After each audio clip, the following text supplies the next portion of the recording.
Okay, so finally तुम लोग screen पे जो तुम लोग देख पा रहे हो इस समय, this is the first point और कॉन्सेप्ट जो आज हम डिस्कस करने वाले हैं आज के टॉपिक से। वो है कैपिटल अकाउंट के को प्रिपेयर करने के 5 बेसिक स्टेप्स। सबसे पहले हम लोगों ने अपने कोर्स में पार्टनरशिप के सिलेबस में पार्टनर्स कैपिटल अकाउंट को किस चैप्टर में पढ़ा है? तुम लोग को याद है वो चैप्टर का नाम?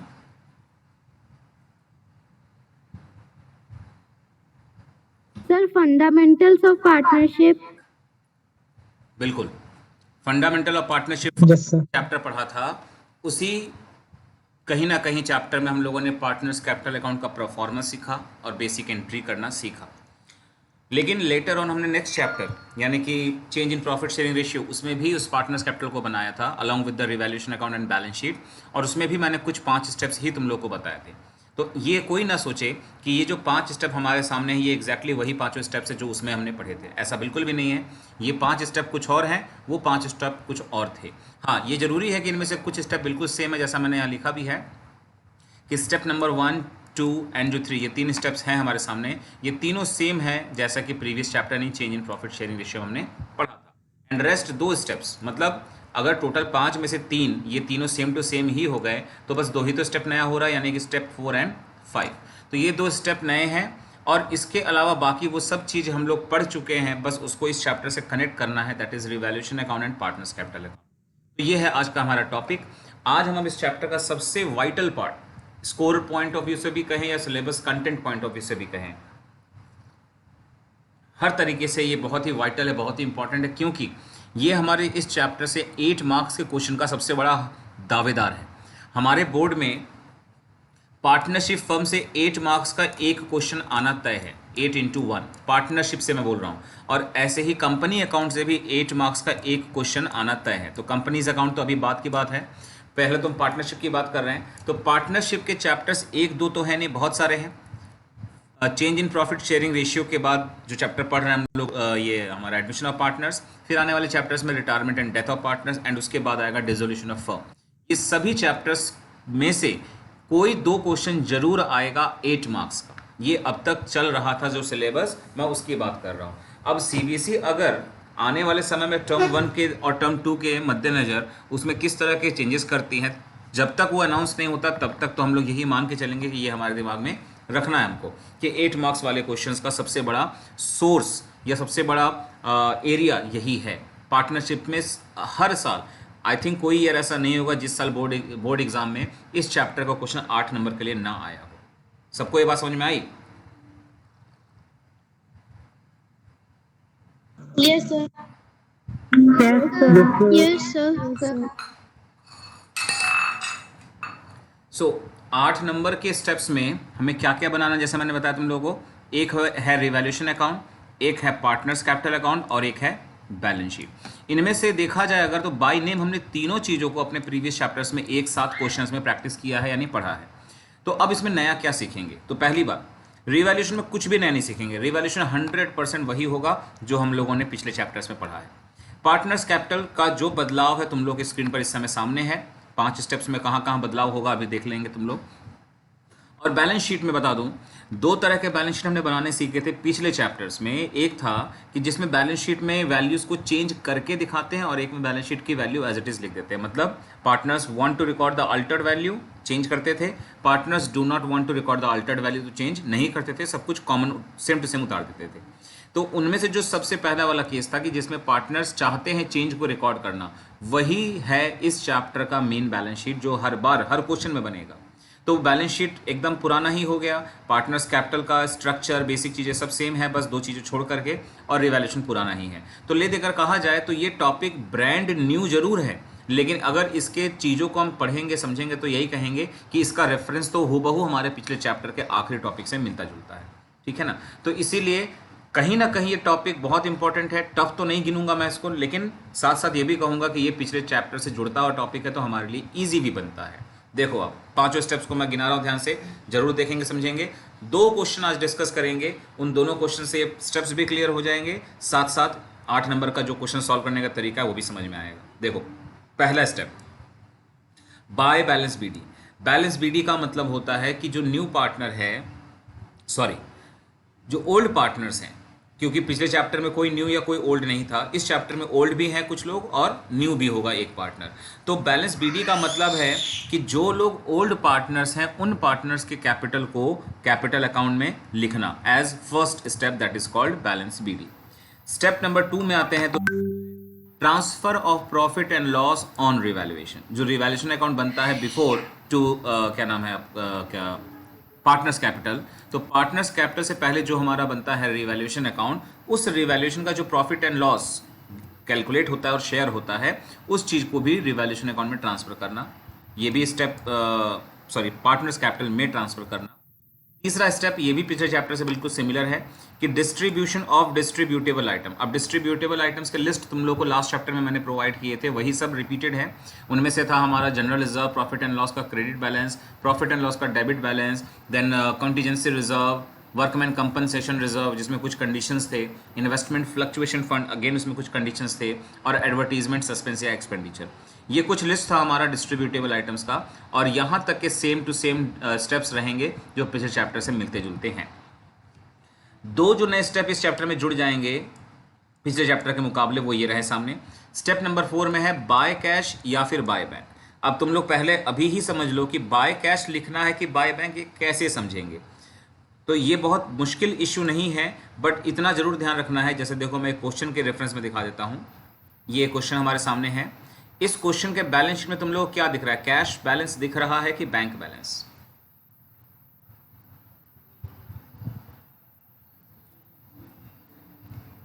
Sir cash balance. Cash balance. हमें कैश बैलेंस दिख रहा है जिसकी वैल्यू कुछ है 600 रुपये। तो हमें इस 600 को नहीं लिखना है, बिल्कुल नहीं लिखना है, लेकिन इसका नाम यूज़ करना है कैश। यानी इस क्वेश्चन को जब हम बनाएंगे इसके पार्टनर्स कैपिटल को, तो उसके सॉल्यूशन में पार्टनर्स कैपिटल में हम लोग यही करने वाले हैं। देखो बाय कैश लिखेंगे, मैंने कुछ स्टार मार्क भी किया है जिसका नीचे एक्सप्लेनेशन है, वो मैं जब सॉल्यूशन दूंगा तो बताऊंगा। तो कहने का मतलब ये है कि अगर क्वेश्चन में कि बैलेंस शीट में कैश लिखा है तो हमारी मजबूरी तो नहीं है, लेकिन हमारे लिए अच्छा होगा कि हम कैश लिखें। और अगर बैलेंस शीट में बैंक दिया है तो अच्छा होगा बैंक लिखें। अब तुम में से कई लोग ये भी पूछोगे, सोचोगे कि सर अगर दोनों ही दिया हो तो बैलेंस शीट में, क्योंकि दोनों ही तो हो सकता है बैलेंस शीट के अंदर। बिल्कुल हो सकता है और बिल्कुल दिया जा सकता है। अगर एक क्वेश्चन के अंदर में हमें एक बैलेंस शीट में कैश भी मिल जाए और बैंक भी मिल जाए, तो इनमें से कोई भी एक चुन लो जो तुम्हारा मन करे। लेकिन जब चॉइस की बात आए तो बैंक को प्रेफरेंस दो, ज़्यादा अच्छा रहेगा। ठीक है ना। तो ये है हमारा चौथा स्टेप, जिसमें हम लोग बाय कैश या बाय बैंक तो लिख रहे हैं, लेकिन कैश या बैंक की वैल्यू नहीं लिखेंगे, बल्कि इसमें क्या लिखेंगे, नए पार्टनर का कैपिटल। यानी जो न्यू पार्टनर के कैपिटल की हम एंट्री बनाते थे, bank account debit to new partners capital account, ये कहीं ना कहीं उसी की लेजर पोस्टिंग है और कुछ नहीं। और देन पांचवें स्टेप्स पे बात करते हैं अगर, तो पांचवा स्टेप हमारा है by premium for goodwill account and by new partners current account. और सब लोगों ने इसके कई सारे क्वेश्चंस की प्रैक्टिस की और समझ चुके हो अब तक कि प्रीमियम फॉर गुडविल को और करंट अकाउंट को किस सिचुएशन में यूज़ किया जाता है। कि जब पार्टनर अपना प्रीमियम नहीं ला पाया तो करंट अकाउंट को लिखते हैं, और जब लाया होता है तो प्रीमियम फॉर गुडविल लिखते हैं। और साथ ही साथ ये भी सीखा है कि सेक्रीफाइस रेशियो को कैलकुलेट करके ही इसको बांटा जाता है। ये सब चीज़ें तुम लोग जानते हो, बस उसको स्टेप्स में पिरोना है। तो सभी लोगों को ये पाँचों स्टेप्स क्लियर हुए हैं कि नहीं?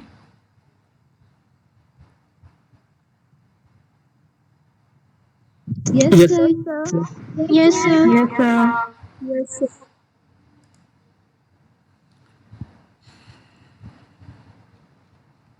सो जैसा मैंने कहा, आज हमारा टारगेट है 2 क्वेश्चंस को डिस्कस करना है, और दोनों ही क्वेश्चन टीएस ग्रेवाल बुक से मैंने लिए हैं।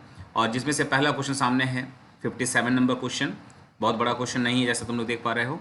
और नेक्स्ट क्वेश्चन है हमारा ये 61 नंबर। ठीक है, तो ऐसा नहीं है कि बीच के क्वेश्चन को छोड़ने के पीछे कोई खास वजह है, बस यही है कि दोनों ही क्वेश्चंस को लेकर के आज कुछ खास जो सीखना चाहते हैं वो सीखें। ये मेन टारगेट है जिसको अचीव किया जाए। बाकी बीच के जो क्वेश्चंस होंगे वो या तो होमवर्क में तुम लोग करोगे, और या कुछ नया होगा तो मैं उसमें बता दूंगा लेटर ऑन। तो देखो ये रहा पहला क्वेश्चन, और सबसे पहले तो हमको समझना है तरीका कि क्वेश्चन को कैसे पढ़ा जाए। पढ़ना तो सबको आता है, रीडिंग तो यहाँ नहीं करना है, हमें यहाँ पर समझना है कि क्वेश्चन को पढ़कर कंक्लूड क्या करना है, यानी किस तरह पढ़े कि हमें समझ में आए कि हमारे लिए ये काम की चीज़ है।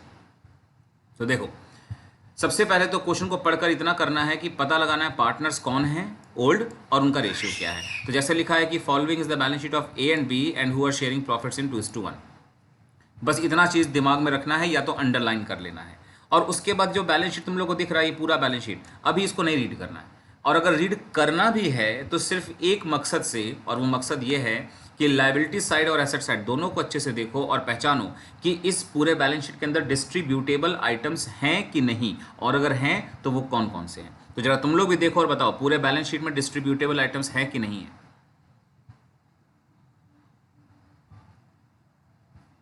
No, sir. No, sir. No, sir. हाँ, नहीं है।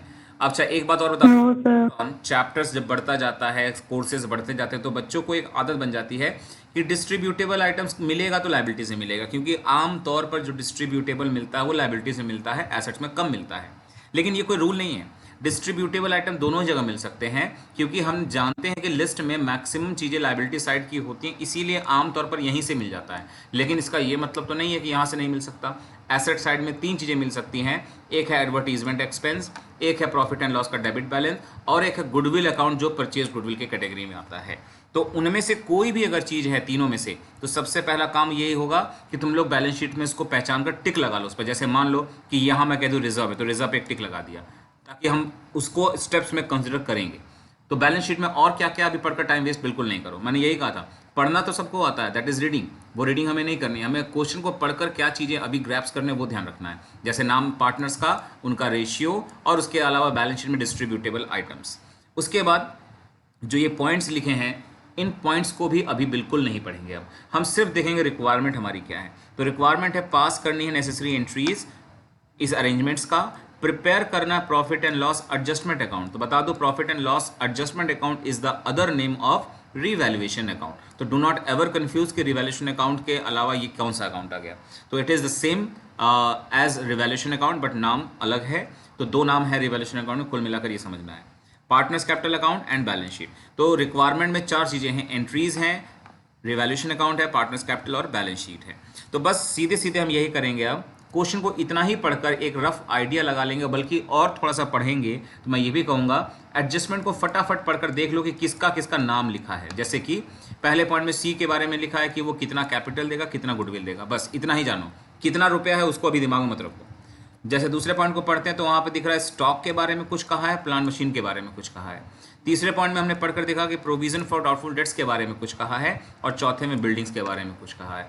इतना पढ़ने से हमारे दिमाग में ये एक क्लू मिल जाता है कि किस किस चीज़ में चेंजेस आ रहे हैं, तो रिवैल्यूएशन अकाउंट में किस किस को हम फॉलो करेंगे।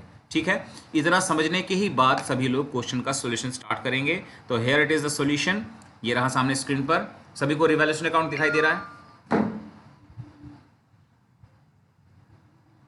Yes, sir.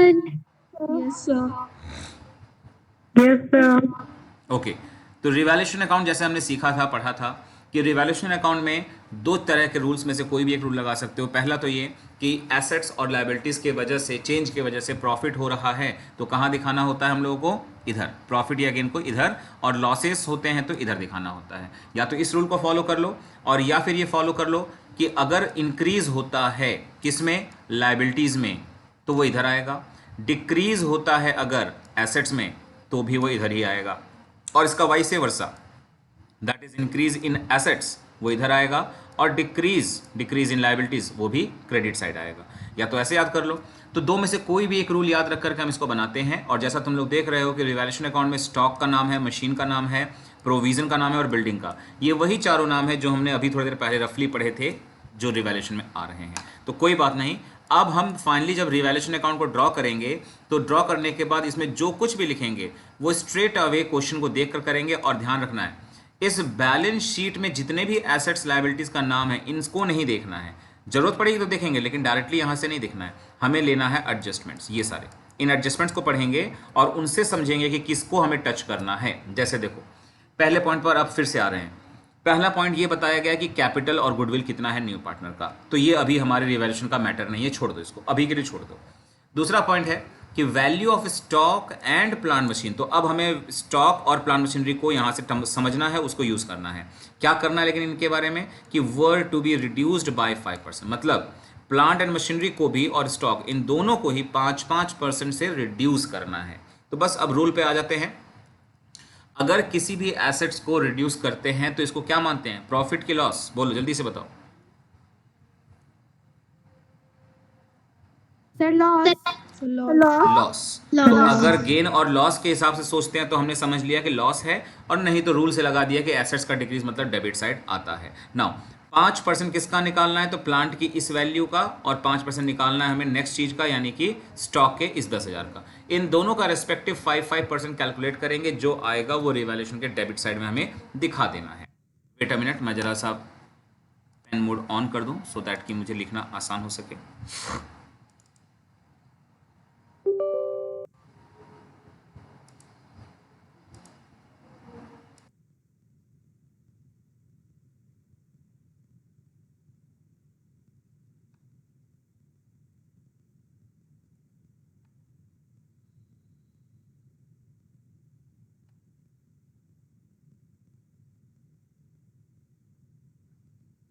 जैसा मैं कह रहा था, प्लांट एंड मशीनरी, ये जो यहाँ पर तुम लोग को दिखाई दे रहा है, इसका 5% हमें कैलकुलेट करना है, और साथ साथ जैसे स्टॉक तुम लोग देख रहे हो, इसका भी हमें 5% निकालना है। और जो क्वेश्चन बोला गया है कि स्टॉक हो या प्लांट मशीनरी, दोनों को ही रिड्यूस करना है। तो रिड्यूस का मतलब हो गया लॉस, या फिर एज पर द रूल वो आता है डेबिट साइड, तो उसी हिसाब से हम डेबिट साइड उसको दिखा देंगे।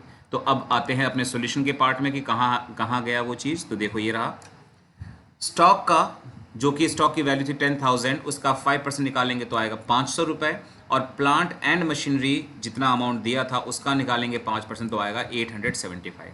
क्या यहाँ तक की बातें सब लोग क्लियर हैं? पहले इतना जल्दी से बताएं। Yes, sir. Yes, sir. Yes, sir. ठीक है, तो अभी तक हमने दो चीज़ देख ली।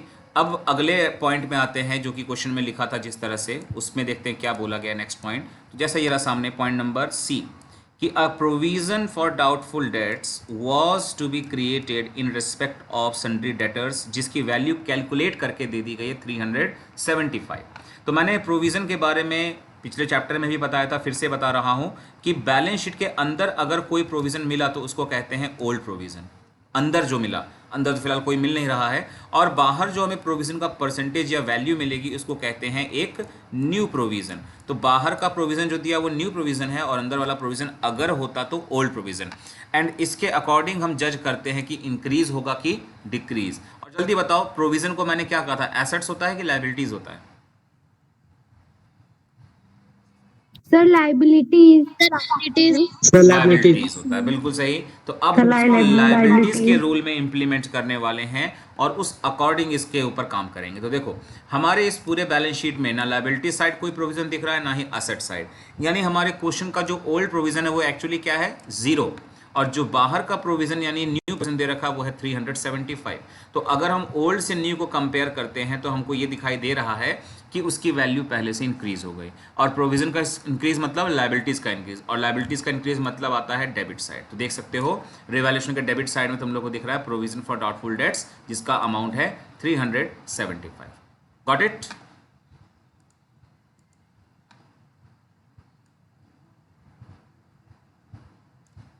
सुनाई दिया? Yes, sir. Yes, sir. Okay, now fourth, Yes, sir. Building was to be appreciated by 10%। Building जो ये रहा हमारे बैलेंस शीट में 25,000 से, कह रहे हैं कि इस बिल्डिंग के 25,000 रुपए को हमें अप्रिशिएट करना है, जो कि डेप्रीशिएशन का उल्टा है, यानी कि बढ़ाना है। तो बिल्डिंग बढ़ेगा दैट मीन्स गेन होगा, या कुल मिलाकर एज पर रूल बात करें तो बिल्डिंग का बढ़ना मतलब एसेट्स का इंक्रीज होना, जो कि आता है क्रेडिट साइड। तो देख सकते हो ये रहा बिल्डिंग्स का इंक्रीज, यानी क्रेडिट साइड में 2,500। इस तरीके से हमने रिवैल्यूएशन अकाउंट के जो एडजस्टमेंट्स थे या पॉइंट्स थे उनको पुट किया है, एंड फाइनली आते हैं उसके कंक्लूजन पर कि उस अकॉर्डिंग इस क्वेश्चन में रिवैल्यूएशन का प्रॉफिट या लॉस कितना आएगा और वो कैसे आगे डिस्ट्रीब्यूट होगा। ठीक है, उस पर बात करते हैं। एक मिनट, चलो देखो, तो जैसा हमने देखा हमारे स्क्रीन पर कि रिवैल्यूएशन अकाउंट बन चुका है, जिसके अकॉर्डिंग डेबिट साइड में ये 500 है, ये 875 है, ये 375, और क्रेडिट साइड में है 2,500। ये वैल्यू सारी लिखने के बाद क्रेडिट साइड बड़ी अमाउंट को रिफ्लेक्ट कर रहा है, जो कि 2500 है, और यहाँ से इन सब का टोटल करके जब इसमें से घटाएंगे तो ये डिफरेंस आ जाएगा 750, जो कि बनेगा गेन या फिर प्रॉफिट ऑन रिवैल्यूएशन, और जिसको कि बांटना होता है हम लोगों को पार्टनर्स के किस रेशियो में,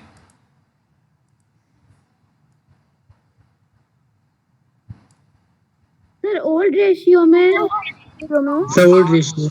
ओल्ड रेशियो में। और जैसा हमने क्वेश्चन को पढ़ा था, ए और बी का ओल्ड रेशियो था 2:1, तो बस इसी 2:1 को इस्तेमाल कर लेना है और पार्टनर्स में शेयर कर लेना है, और ये चीज़ सबको बांटना आता है, कोई दिक्कत होनी नहीं चाहिए किसी को। ओल्ड रेशियो बांटा गया तो 500 एंड 250 यानी 750 रुपये को डिस्ट्रीब्यूट कर दिया। तो इस तरह से रिवैल्यूएशन अकाउंट तो पूरा पूरा बन चुका है, एंड आई डोंट थिंक कि किसी को प्रॉब्लम होगी, और अगर है तो जल्दी से बता दो, अदरवाइज मैं आगे नेक्स्ट पॉइंट पर आ जाऊँ। No sir. No sir. No sir. No sir. Okay, तो सब लोग अब ध्यान देंगे। अब हमें 5 स्टेप्स फॉलो करने हैं पार्टनर्स कैपिटल को बनाते समय, जो हमने अभी अभी स्टेप बाय स्टेप पढ़ा था क्या क्या थे, उन्हीं को सामने रखेंगे अपने स्क्रीन पर सभी लोग, और मैं सामने तुम लोग को बना बनाया दिखा रहा हूँ, उसको देख के समझेंगे। सभी लोग अपने मोबाइल के स्क्रीन पर चाहें तो वो 5 स्टेप ओपन कर ले इस पीडीएफ से, और मैं सामने तुम लोग को पार्टनर्स कैपिटल अकाउंट बनाकर दिखा रहा हूँ, सो दैट तुम लोगों को भी इजी रहेगा। अच्छा, साथ साथ ये भी कहूँगा, अपने सामने वो क्वेश्चन का बैलेंस शीट ओपन रखो, सो दैट कि जो चीज़ तुम लोग से मैं पूछूँ, तुम लोग अपने बुक में या स्क्रीन पर मैं दिखाऊंगा तो स्क्रीन पर देखकर मुझे बताना वो चीज़ें, तो तुम लोगों को समझ में आसानी से आएगा। तो पहले हम बात करते हैं स्टेप नंबर 1 की। स्टेप नंबर 1 में था बाय बैलेंस बीडी, ये रहा हमारा पहला स्टेप, और जिसका मतलब मैंने बताया था कि 3 में से जो ओल्ड पार्टनर्स हैं उनके कैपिटल्स को बैलेंस शीट से देख के लिखो। तो जरा बैलेंस शीट चेक करो और देख लो बैलेंस शीट में कितना कितना कैपिटल दिया है, अगर तुम लोग ने ओपन किया है तो, और नहीं तो कहो तो मैं अपने स्क्रीन पर दिखाऊं, जल्दी बोलो।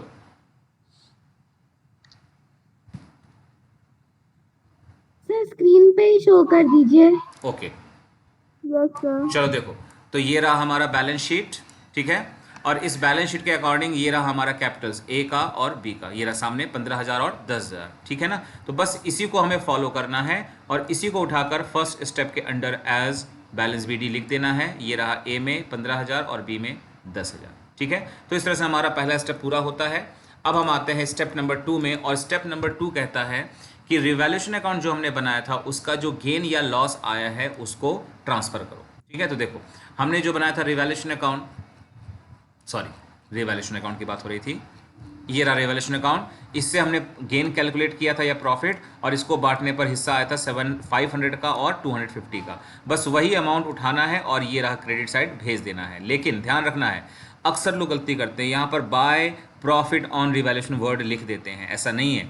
यहाँ पे लिखना है तुम लोग को बाय रिवैल्यूएशन अकाउंट, यानी उस अकाउंट का नाम जिससे उसको ट्रांसफर कर रहे हो, और ब्रैकेट में प्रॉफिट या गेन, और जो कि 500 है और 250। ये भी क्लियर हुआ सभी को?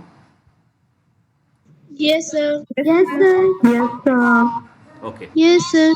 ठीक है। तब अब हम बढ़ते हैं अपने थर्ड स्टेप की तरफ। तो हमारे 2 स्टेप के बाद जो तीसरा स्टेप आता है वो है डिस्ट्रीब्यूटेबल आइटम्स को बांटना। तो जैसे हमने कहा था तुम लोगों से कि बैलेंस शीट को देखकर हमें सीखना होगा कि इस बैलेंस शीट में हमें क्या चीज़ है जिसको अंडरलाइन करना है एज डिस्ट्रीब्यूटेबल आइटम। तो हम देख पा रहे हैं इस क्वेश्चन के बैलेंस शीट में कोई भी डिस्ट्रीब्यूटेबल आइटम्स नहीं है जो कि हम एक्सपेक्ट करते हैं।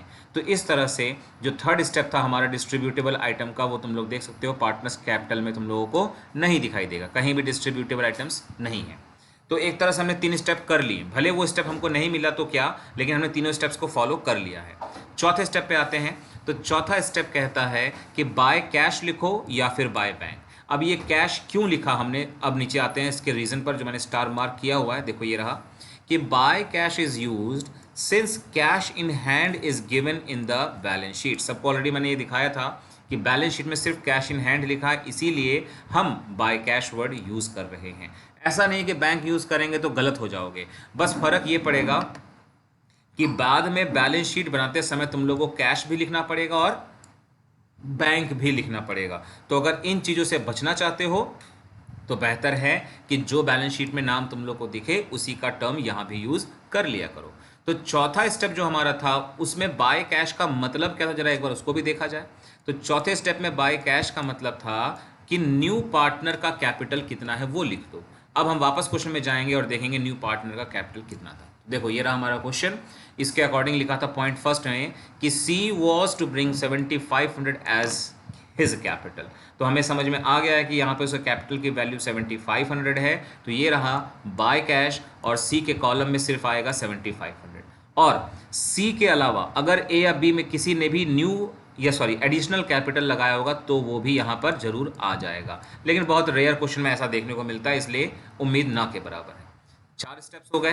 पांचवा स्टेप था कि या तो बाय प्रीमियम फॉर गुडविल या फिर बाय करंट अकाउंट, मतलब दोनों ही हाल में क्रेडिट साइड ही आएगा। प्रीमियम फॉर गुडविल लिखकर हो चाहे करंट अकाउंट, आना है क्रेडिट साइड में। और तुम लोग को इसका रीजन पता है, क्योंकि न्यू पार्टनर जो गुडविल का शेयर कंट्रीब्यूट करता है वो बट जाता है इन ओल्ड पार्टनर्स में से, या तो दोनों लोगों में या तो सेक्रीफाइस के हिसाब से उनके उन पार्टनर में जिसने सेक्रीफाइस किया।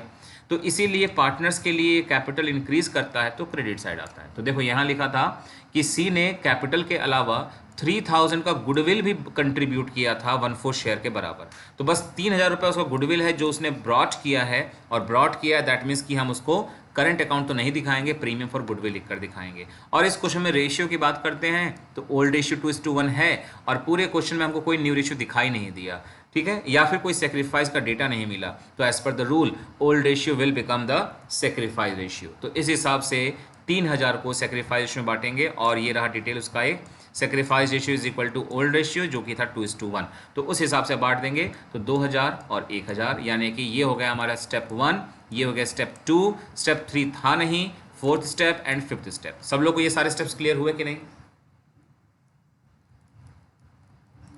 Yes, sir. Yes, sir. Yes, sir. तो अगर सब लोग ये चाहते हो कि कभी भी तुम लोग क्वेश्चंस को लगाओ इस टॉपिक के क्वेश्चंस को, तो उसमें तुम लोग कभी भी कंफ्यूजन ना रहे या ये ना लगे कि कहीं कुछ छूट ना रहा हो, तो बेहतर होगा इन स्टेप्स को फॉलो करो। शुरुआत में 2 4 5 क्वेश्चंस में तुम लोग को स्टेप्स देख कर करना पड़े तो देख के करो, लेकिन धीरे धीरे वो अपने आप दिमाग में छप जाएगा और याद हो जाएगा। तो इसीलिए सबको कह रहा हूँ, सब लोग को इसकी आदत पड़ जानी चाहिए। तो देखो खैर, हमने कुल मिलाकर अपना रिवैल्यूएशन के बाद पार्टनर्स कैपिटल ड्रॉ कर दिया है, 5 स्टेप्स के अकॉर्डिंग डेटा भी फिल कर दिए हैं ये सारे के सारे। और अब 5 स्टेप्स पूरे हो गए तो आखिरी काम क्या होता है किसी भी लेजर अकाउंट में? बैलेंसिंग करना। तो बस बैलेंसिंग का मतलब बैलेंस शीट से है, और सब लोग उसका मतलब जानते हो क्या होता है कि डेबिट क्रेडिट साइड का डिफरेंस। तो जैसे ए की बात कर रहे हैं तो ए में जो है क्रेडिट साइड की वैल्यू में, जैसे सामने है तुम्हारे, डिलीट कर दूं पहले, हाँ देखो ए में जैसे कि एक अमाउंट है 15,000, एक है 500 और ये है 2,000, तीनों को जोड़ लो आ जाएगा 17,500। और डेबिट में ये तो बाद में लिखना है, इसके अलावा तो कुछ है ही नहीं, तो डिफरेंस भी 17,500 ही आएगा। बी की बात करें तो बी में ये है 10,000, ये है 11,000 और ये है 250, मतलब 11,250। और अगेन बी में भी यहाँ कुछ नहीं है, बैलेंस शीट तो लिखना है लास्ट में, तो इसीलिए same amount as balance sheet आ जाएगा। और सी में एक ही अमाउंट रहेगा हमेशा, पूरे चैप्टर में सी के कॉलम में सिर्फ यही मिलेगा और कुछ नहीं मिलेगा। ये भी तुम लोग के लिए क्रॉस चेकिंग का एक तरीका है कि कभी भी न्यू पार्टनर के कॉलम में इसके अलावा कुछ और नहीं आना चाहिए। तो 7,500 और यही सेम टू सेम बन जाएगा उसका बैलेंस शीट। तो क्या सभी लोगों को बैलेंस शीट तक का स्टेप क्लियर हो गया? Yes, sir. Yes, sir. Yes, sir. Okay, तो अब हम आते हैं अपने आखिरी फॉर्मेट की तरफ, जो इस क्वेश्चन में बोला गया था अदर देन जर्नल एंट्री कि बैलेंस शीट कैसे बनेगा। तो देखो सबसे पहले तो बैलेंस शीट का नाम समझ लो कि बैलेंस शीट में हमें क्या लिखना है। कई लोग सोचते हैं बैलेंस शीट में क्या क्या लिखना है, तो सबसे सिंपल सा तरीका है बैलेंस शीट लिखो ऑफ द न्यू फर्म, बस। कई लोग लिखते हैं बैलेंस शीट आफ्टर एडमिशन, कई लोग लिखते हैं बैलेंस शीट ब्रैकेट में डेट डाल देते हैं। तो कोई भी तरीका अपना दो, वो एक मार्क्स या नंबर कटवाने का एक जरिया नहीं होता। नंबर कटते हैं इन कंटेंट्स के बेसिस पर। अगर ये कंटेंट गलत लिखोगे तो ऑब्वियसली मार्क्स कटेंगे। अगर वो कितना भी गलत लिख दो और ऊपर कितना भी अच्छा लिख दो तो मार्क्स नहीं अच्छे मिल सकते हैं, ठीक है ना। तो देखो अब हम बात करते हैं बैलेंस शीट में क्या और कैसे लिखेंगे। सबसे पहला काम तुम लोग को चुनना है कि लायबिलिटी से स्टार्ट करोगे कि एसेट से, ये तुम्हारी मर्जी है, कहीं से भी स्टार्ट करो। आखिरकार दोनों साइड तो हम बनाएंगे ही बनाएंगे। तो मैंने जैसे चुन लिया कि मैं लायबिलिटी साइड से ही स्टार्ट कर रहा हूँ, ठीक है। There is no special reason, बस रैंडमली लायबिलिटी साइड को मैंने ऑप्ट किया कि मैं लायबिलिटी से शुरू करूंगा। तो सबसे पहले क्या करना होता है हमें ऐसे क्वेश्चंस के लिए कि जिस भी साइड को चुना है उसको पहले देखो अपने क्वेश्चन के बैलेंस शीट में। देखो क्वेश्चन के बैलेंस शीट में लायबिलिटी साइड में क्या क्या अवेलेबल था, एक तो कैपिटल था और एक क्रेडिटर्स था। तो सबसे पहले हम भी कैपिटल ही लिखेंगे, जैसे इस क्वेश्चन के बैलेंस शीट में दिया है हम सॉल्यूशन में भी बिल्कुल वैसे ही बनाएंगे बैलेंस शीट। देखो ध्यान से देखना सभी, ये रहा। सबसे पहले हमने कैपिटल ही लिखा, वहां पे कैपिटल सिर्फ ए का था और बी का था, लेकिन अब हम ए बी और सी तीनों का लिख रहे हैं। क्यों लिख रहे हैं तीनों का? क्योंकि ये बैलेंस शीट नए फर्म का है और नए फर्म में 2 नहीं अब 3 पार्टनर्स होंगे। और बैलेंस शीट में जो कैपिटल्स की वैल्यू थी, ये रही वैल्यूज, ये 15,000 और 10,000, ये उस समय की वैल्यू थी जब उस पार्टनर का एडमिशन नहीं हुआ था। और अब चूंकि एडमिशन हो चुका है तो अब उन सब का कैपिटल ये है। ये जो तीनों तुम लोग का देख रहे हो स्क्रीन पर बैलेंस शीट, ये उनकी कैपिटल्स हैं। इन्हीं तीनों को रेस्पेक्टिवली हम उठाकर यहाँ से लिखने वाले हैं इसमें। ये रहा तुम लोग के सामने, देख सकते हो ये कंपेयर कर लो, एक का 17,500, दूसरे के 11,250 और तीसरे का 7,500, मिलाकर हो गया 36,250। सभी लोगों को ये पॉइंट समझ में आया कैपिटल्स का के बारे में? Yes, sir. Yes, sir. Yes, sir. ठीक है। कैपिटल के बाद जो नेक्स्ट चीज दिया गया था क्वेश्चन में लायबिलिटी साइड, वो है हमारा क्रेडिटर्स। और बैलेंस शीट के नीचे जो इन्फॉर्मेशन थे ABCD, इसमें से किसी भी इन्फॉर्मेशन के अकॉर्डिंग क्रेडिटर्स में कुछ भी चेंज नहीं हुआ, ना इंक्रीज ना डिक्रीज। तो जब किसी में चेंज ही नहीं होगा तो उसके लिए सिंपल सा तरीका होता है, उसको एज इट इज उठा के लिख दो, जितना दिया है उतना लिख दो उसी जगह पर। तो सन्ड्री क्रेडिटर्स जितने से था उतने से ही लिख के छोड़ दो। ये हो गया हमारा लायबिलिटी साइड का मामला खत्म। अक्सर लायबिलिटी साइड छोटा सा बनता है, इसलिए अक्सर इसको लोग पहले बनाना पसंद करते हैं, बट इसके अलावा कोई और रीज़न मेरे सामने तो नहीं है कि मैं कह सकूं। बट ये बेवकूफ़ी कोई ना करना कि लायबिलिटी साइड यहाँ तक आ गया, अब यहीं पे उठाए टोटलिंग शुरू कर दिए, क्योंकि अक्सर लायबिलिटीज़ में कम डिटेल्स होते हैं बट एसेट्स में तो काफ़ी डिटेल्स होते हैं। तो पहले एसेट्स भी बना लो और फिर दोनों की टोटलिंग पैरेलल लाइन्स में होनी चाहिए, ये बात सबको मालूम है। अब आते हैं बैलेंस शीट के एसेट साइड में। देखो एसेट साइड में सबसे पहला नाम क्या था उसको ध्यान देंगे। पहला नाम था बिल्डिंग्स, और बिल्डिंग के बारे में क्या बोला है तो पॉइंट नंबर डी में लिखा है बिल्डिंग को एप्रिशिएट करना था 10% से, जिसके अकॉर्डिंग हमने देखो बिल्डिंग का अमाउंट था 25,000 ओरिजिनल या प्रीवियस, और हमने रिवैल्यूएशन अकाउंट के मुताबिक बिल्डिंग्स को बढ़ाया था 10% मतलब 2,500 रुपये से। तो 25,000 में ये 2,500 जोड़ लो, जो बनेगा वही बैलेंस शीट में आएगा, नया अमाउंट 27,500। देखो पिछले चैप्टर में हमको ये सोचना पड़ता था कि चेंज करें कि ना करें, इस चैप्टर में नहीं सोचना है। इस चैप्टर में बाय डिफॉल्ट हर क्वेश्चन में चेंज करना ही है, यही इसका रूल है, ठीक है ना। नेक्स्ट टर्म है बैलेंस शीट में प्लांट एंड मशीनरी, जिसका अमाउंट यहाँ है 17,500, और यहाँ पे बोला था कि प्लांट एंड मशीनरी और इवन स्टॉक इन दोनों में कहा था रिड्यूस करना है 5% से, और वो 5% की वैल्यू क्या है वो हमने कैलकुलेट करके रिवैल्यूएशन में लिखा हुआ है, ये रहा सामने। प्लांट मशीनरी में से 875 घटाना है और स्टॉक में से 500 घटाना है, तो रेस्पेक्टिवली हमने दोनों में से घटाया, और प्लांट मशीनरी में रिमेनिंग अमाउंट है 16,625, और स्टॉक 10,000 का था, उसमें भी जो घटाना है घटाने के बाद आ गया 9,500। तो यहाँ तक तो हो गया तीन एसेट्स में जो चेंजेस करने थे as per the given details. अब बात करते हैं नेक्स्ट एसेट्स क्या है क्वेश्चन के अंदर और उसमें क्या चेंज करना है। देखो बिल्डिंग हो चुका, प्लांट मशीनरी के बारे में हो गया, स्टॉक के बारे में भी हो गया। नेक्स्ट आते हैं डेटर्स। तो देखो डेटर्स में भी कोई चेंज यहाँ नहीं था, कहीं भी किसी पॉइंट में डेटर में कोई चेंज नहीं था, लेकिन जो ये प्रोविज़न फॉर डाउटफुल डेट्स था वो तो डेटर्स से ही निकाला गया है, और डेटर से माइनस भी होता है, इसीलिए डेटर्स की वैल्यू में ही इसको माइनस करके दिखाना सबसे सूटेबल तरीका होता है, सबसे बेस्ट तरीका होता है। तो इसीलिए बैलेंस शीट में हम ये ऐसा करते हैं, अक्सर सन्ड्री डेटर्स को अंदर लिख देंगे जो वैल्यूज़ थी, और देन उसका जो न्यू प्रोविज़न 375 बाहर मिला था उसको घटाएंगे और रिमेनिंग अमाउंट बाहर लिख देंगे, बिल्कुल 11th क्लास के फाइनल अकाउंट के ही तरह, कुछ अलग नहीं करना है। और लास्ट टर्म था इसके अलावा आफ्टर डेटर्स, वो है कैश इन हैंड, जो कि था 600।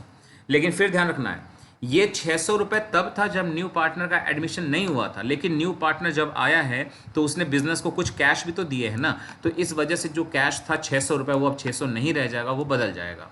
तो इसीलिए सबको ध्यान रखना है कि एडमिशन के क्वेश्चन के बैलेंस शीट में कैश या बैंक जिसको भी हम यूज़ करते हैं उसकी वैल्यू चेंज होगी, और कैसे होगी तो ये रहा कैलकुलेशन उसका, कि calculation of cash in hand 600, ये 600 रुपये वही कैश है जो बैलेंस शीट में था, 7,500 प्लस हुआ है क्योंकि न्यू पार्टनर ने अपना कैपिटल दिया था 7,500, ये भी बिजनेस में आया है कैश, और 3,000 जो प्लस हुआ वो उसका प्रीमियम फॉर गुडविल, वो भी उसने कैश में दिया था। तो इस तरह से टोटल वैल्यू ऑफ कैश अब हो जाएगी 11,100 जो यहाँ लिखा गया है।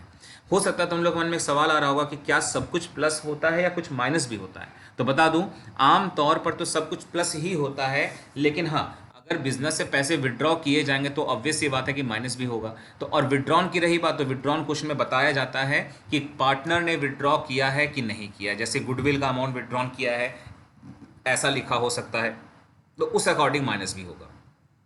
तो फाइनली सारे एसेट्स और लायबिलिटीज में रेस्पेक्टिव चेंजेस को लिखने के बाद जब टोटलिंग करोगे तो as always balance sheet shows an equal amount on both the side, सभी लोग को अमाउंट जो कि है 69,200। तो इस हिसाब से partners capital and balance sheet तक का एक्सप्लेनेशन मैंने दे दिया है। तो अब अपना रिस्पॉन्स दो सभी लोग, क्लियर है यहाँ तक कि नहीं? Yes, sir. Yes, sir. Yes, sir. तो आफ्टर बैलेंस शीट सॉल्यूशन में एक रिक्वायरमेंट और भी था, जर्नल एंट्री बनाओ, ये बोला गया था। अब जर्नल एंट्री को बनाने के लिए देखो मैं एक बार लाइन दिखा दूं तुम लोगों को, pass necessary journal entries to give the effect. तो एंट्री भी बनाना है और मैं बताना चाहूंगा एंट्रीज कहाँ कहाँ के डेटा को यूज करके बनता है। पहले तो सबसे पहले रिवैल्यूएशन अकाउंट को यूज करोगे और इसकी मदद से एक नहीं दो नहीं टोटल कितनी एंट्रियां, 3 एंट्रियां बनाएंगे। एक एंट्री डेबिट में लिखे गए इन सबको एक साथ लेकर अलग अलग बनाकर टाइम वेस्ट करने के लिए किसी के पास समय नहीं है, इन तीनों को एक साथ यूज करके एक एंट्री में कन्वर्ट करेंगे और जो चीज क्रेडिट में है उसको लेकर के एक एंट्री बना लेंगे। फिलहाल तो एक ही है, अगर एक से ज्यादा होते तो उसको भी एक एंट्री में कन्वर्ट कर लेते। और तीसरा स्टेप हमेशा होना चाहिए प्रॉफिट या लॉस। यानी कभी भी तुम लोग ऐसा नहीं करना कि 3 एंट्री तो बननी है, सर ने बोला है, पहले हम ऐसा करते हैं इन सबको एक साथ ले लेते हैं एक एंट्री में, दूसरी एंट्री में इसको ले लेते हैं और तीसरी एंट्री बिल्डिंग वाली ले लेते हैं। तो ये स्टेप गलत हो जाएगा। इसलिए गलत होगा क्योंकि प्रॉफिट या लॉस हमेशा लास्ट में आता है, तो इसीलिए पहले डेबिट और क्रेडिट साइड की एंट्रियां बननी चाहिए। अब ये तुमको चुनना है कि डेबिट की एंट्री पहले बनाओगे या क्रेडिट की, वो तुम्हारी मर्जी है। खैर, हमेशा की तरह हम इस शुरुआत डेबिट साइड से ही कर ले रहे हैं। तो डेबिट में 3 चीज़ों का नाम आया था, स्टॉक, मशीन एंड प्रोविज़न। और अब 11th का ही बेसिक कॉन्सेप्ट है कि अगर किसी लेजर को देखकर एंट्री बनाना हो तो रूल क्या होता है। जिस अकाउंट में देख रहे हो उस अकाउंट का नाम डेबिट, क्योंकि डेबिट साइड से हम एंट्री बना रहे हैं, तो रेवैल्यूएशन अकाउंट डेबिट, और 2 में जो जो लिखा है उसको एज इट इज़ 2 लिख के दिखा दो और रेस्पेक्टिव वैल्यूज़ के साथ। अब देख सकते हो यही चीज़ हमने एज फर्स्ट एंट्री लिखा हुआ है। Revaluation account debit to stock account to plant machinery account to provision for doubtful debts account. Respective amount तीनों के यहाँ रखे हैं हमने और तीनों का जो ग्रुप टोटल बन रहा है वो ये रहा सामने 1750। क्या सबको पहली एंट्री क्लियर है? Yes, sir. Yes, sir. Okay, now ऐसे ही हम बढ़ते हैं अपने सेकंड एंट्री के डेटा के तरफ। तो सेकंड एंट्री के लिए मैंने क्या कहा था कि क्रेडिट साइड में जो डेटा मिलेगा उसकी भी एक एंट्री, और फिलहाल तो एक ही चीज़ है तो उसकी एंट्री बनाने के लिए रूल क्या था, ये क्रेडिट साइड है इसलिए अब रिवैल्यूएशन अकाउंट होगा क्रेडिट और डेबिट में चला जाएगा ये अकाउंट बिल्डिंग का। तो इस हिसाब से एंट्री नंबर 2 ये रही सामने, buildings account debit to revaluation account, जो अमाउंट था उसका 2500 as written on the credit side of revaluation account. 2 entry ये हो गई और जो तीसरी एंट्री है वो तीसरी एंट्री बनती है इस प्रॉफिट या आने वाले लॉस को, अगर लॉस आया होता है तो उसको बांटने की एंट्री। तो अगेन सेम कॉन्सेप्ट, ये डेबिट साइड है, किसका डेबिट साइड, रिवैल्यूएशन का। तो रिवैल्यूएशन अकाउंट डेबिट 2 में प्रॉफिट नहीं लिखेंगे, 2 में लिखेंगे A's capital account and B's capital account. ये हो गई हमारी एंट्री नंबर 3। तो ये रहा सामने देख सकते हो, revaluation account debit to A's capital to B's capital. अब कई लोग ये सोचते हैं कि सर क्या तरीका ठीक रहेगा, पहले एंट्री या पहले अकाउंट। अगर मैं कहूँ इस बारे में ओपिनियन, जब भी मुझसे लोग पूछते तो मैं यही कहता हूँ कि अगर तुम लोग को रिवैल्यूएशन अकाउंट भी बनाना है और एंट्री भी बनानी है तो बेहतर है कि पहले रिवैल्यूएशन अकाउंट बना लो और उसको देख कर बस कॉपी कर लो अपने एंट्रीज में। तो ऑलवेज इट इज़ बेटर कि एंट्रीज को बनाओ तो लेजर अकाउंट्स को देख के बनाओ। सभी लोग को बात समझ में आ गई? Yes, sir. Yes, sir. Yes, sir. Okay, तो ये 3 एंट्रियां तो बन चुकी हैं, लेकिन इसका ये मतलब नहीं है कि यही सिर्फ 3 एंट्री बनेगी। इन 3 एंट्री के बाद सभी लोगों को स्टेप ये फॉलो करना है कि जो 5 एंट्री का स्टेप था उसको अब हम लगाएंगे। 5 एंट्री का मेरा मतलब है ट्रीटमेंट ऑफ गुडविल के 5वें स्टेप से। पहला स्टेप क्या था कि कोई डिस्ट्रीब्यूटेबल आइटम है तो पहले उसको बांटो, वो तो है नहीं क्वेश्चन में। दूसरा स्टेप था न्यू पार्टनर ने क्या क्या कंट्रीब्यूट किया उसको दिखा दो। तो bank account debit to C's capital to premium for goodwill account, respective amounts लिख दिए गए एंड टोटल उठाकर बैंक में लिख दिया गया। मतलब एंट्री नंबर 4 है, बट हम दूसरे को रिवैल्यूएशन की 3 एंट्रियों के बाद दूसरा स्टेप या सिस्टम इसमें मिक्स करेंगे ताकि इस क्वेश्चन की सारी एंट्रियां बन जाए। और फिर आता था प्रीमियम का डिस्ट्रीब्यूशन। तो ये रही 5वीं entry, premium for goodwill account debit, मतलब यही 3000 रुपये, और सेक्रीफाइस में बांटा गया था to A's capital to B's capital, तो ये 2000 और 1000 ये भी आ गया। 5 एंट्री अब तक बन गई। इसके बाद स्टेप होता था विड्रॉल ऑफ गुडविल, वो तो है नहीं क्वेश्चन में इसलिए कोई उसके बाद की एंट्री नहीं बननी है। तो इस तरह से जब करोगे तुम लोग तो तुम लोग खुद समझ जाओगे कितनी एंट्रियों के बाद हमारा क्वेश्चन खत्म हो जाएगा। मतलब मेरा अल्टीमेटली कहने का मतलब ये है कि हम लोग को जो एंट्री बनानी है उसकी शुरुआत रिवैल्यूएशन से करो। टोटल रिवैल्यूएशन से कितनी एंट्रियां बनाओ, 3 एंट्री। उसके बाद जो 5 स्टेप गुडविल ट्रीटमेंट का हमने सीखे हैं वो कवर करो। जैसे ही वो कवर करोगे तो खुद देखोगे ये पूरा का पूरा पार्टनर्स कैपिटल उसमें कवर हो गया। देख सकते हो रिवैल्यूएशन की एंट्री बन ही चुकी है, मतलब उसके कैपिटल की एंट्री बन चुकी है, बाय प्रीमियम की भी एंट्री बन चुकी है, वो सब कवर हो जाएगा। और कभी भी भूल से इस बैलेंस शीट को देखकर कोई एंट्री मत बनाओ, बैलेंस शीट से कभी कोई एंट्री बनती ही नहीं है। तो इस तरह से हमने देखा कि हमारी एंट्रीज भी बन चुकी हैं इस क्वेश्चन की, एंड विद दैट ये क्वेश्चन हमारा कंप्लीटली सॉल्व हो चुका है। तो फाइनली इस पहले क्वेश्चन के सॉल्यूशन के बाद तुम लोगों का क्या ओपिनियन है, क्या सारी बातें समझ में आई सबको कि नहीं? Yes, sir. Yes, sir. Yes, sir. सो अब हम किसका माइक ऑन है, म्यूट कर दो जरा। हाँ, नाउ नेक्स्ट क्वेश्चन पे आते हैं 61। और एक सबसे खास बात पर ध्यान देंगे सब लोग इस क्वेश्चन में। देखो अगेन ये नीचे दिल्ली 2017 सी, कल ही मैंने दिल्ली का मतलब सी का मतलब बताया था कंपार्टमेंट। तो मैं फिर कहता हूँ कंपार्टमेंट के पेपर का क्वेश्चन हो चाहे जिस भी हो, सीबीसी के बनाए गए पेपर से लिया गया क्वेश्चन का एक हिस्सा है, तो that is important for all of us.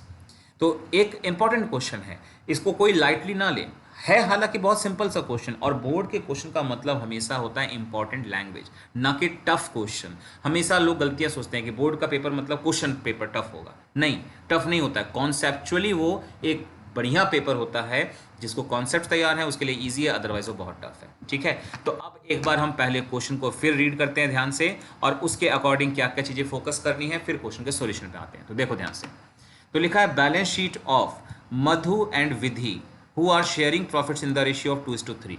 जैसे मैंने पिछले ही क्वेश्चन में कहा था कि पहले क्वेश्चन पढ़कर हमें जानना है, सीखना है कि क्या पढ़ते हैं। यहीं पर बार बार कह रहा हूँ, लोग अपना समय बर्बाद करते हैं, किल करते हैं, हर एक चीज़ को पढ़ते हैं और समय बेवकूफ़ी से बर्बाद होता था। ये काम नहीं करना है, लेकिन इग्नोर करके आगे बढ़ जाए और सीधे सोल्यूशन स्टार्ट करें, ये भी नहीं करना है। पहले क्वेश्चन पढ़ो, रिक्वायरमेंट पढ़ो, तब शुरू करो। तो क्वेश्चन में पढ़ते समय हमें नाम जानना है, उनका रेशियो जानना है। फिर बैलेंस शीट को नहीं ध्यान से देखना है, और देखना भी है तो क्या देखना है, सिर्फ डिस्ट्रीब्यूटेबल आइटम्स। तो तुम लोग स्क्रीन पर है बैलेंस शीट, जल्दी देखो और बताओ कि क्या इस क्वेश्चन में भी कोई डिस्ट्रीब्यूटेबल आइटम है कि नहीं है, और अगर है तो क्या है। सर जनरल रिजर्व है। यस, जनरल रिजर्व है इस समय एज अ डिस्ट्रीब्यूटेबल आइटम, और लायबिलिटीज में तो कुछ नहीं दिख रहा, और एसेट्स में भी इवन और कुछ नहीं दिख रहा है।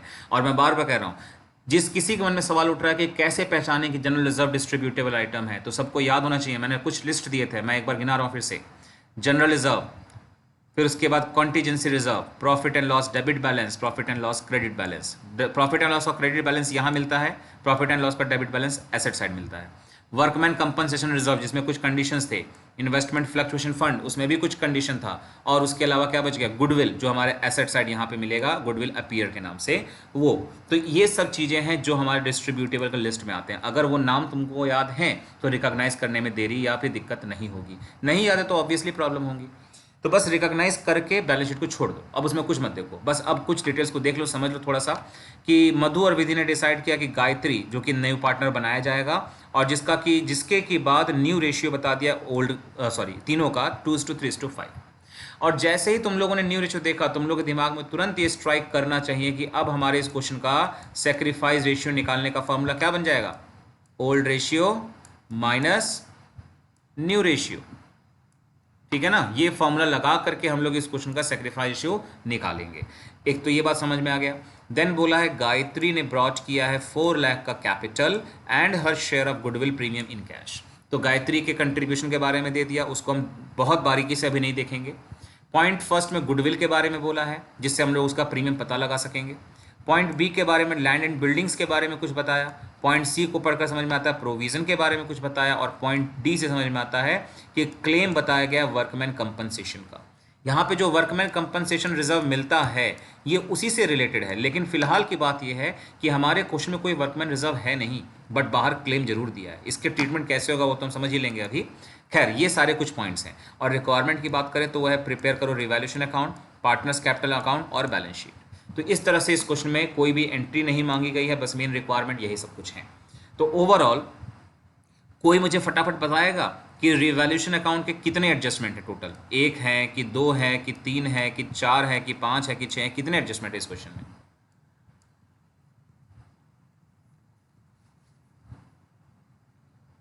सर 2 है। सर 2 है। 2 कौन कौन से हैं? सर एक लैंड और बिल्डिंग और एक provision for doubtful dates. Yes, sir. Okay, अगर मैं कहूं कि 2 नहीं 3 है तो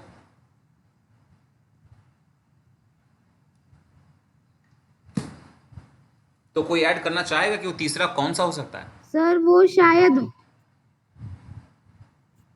शायद वर्कमैन कंपनसेशन का जो क्लेम है वो रिवैल्यूएशन में ट्रांसफर कर देंगे। बिल्कुल, दो नहीं 3 पॉइंट्स है इस क्वेश्चन में। देखो तुम लोगों ने दो तो रिकॉग्नाइज सही किया है, लैंड बिल्डिंग का और प्रोविजन का पॉइंट। तीसरे की बात पहले मैं क्लियर करता हूं क्योंकि तुम लोगों ने थर्ड को पिक नहीं किया कि वो भी है इसके अंदर। अब देखो बता दूं कि ऐसा कैसे समझ में आएगा तुम लोगों की थर्ड है कि नहीं है। होता क्या है कि हमारे क्वेश्चन के लायबिलिटीज में वर्कमैन कंपनसेशन का क्या मिलता है, रिजर्व, और बाहर क्या मिलता है हम लोगों को, क्लेम।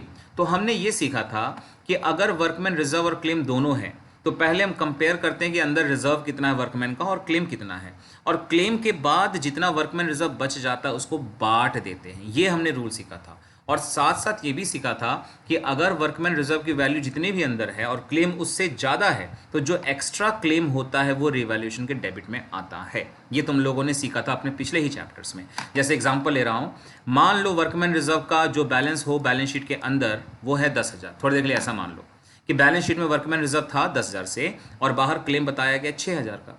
तो इससे ये समझ में आता है कि 10 में से 6,000 का तो क्लेम हो जाएगा, तो 4,000 सरप्लस बचेगा, उसको बांट देंगे पार्टनर्स के ओल्ड रेशियो में। ये तो हो गया एक केस।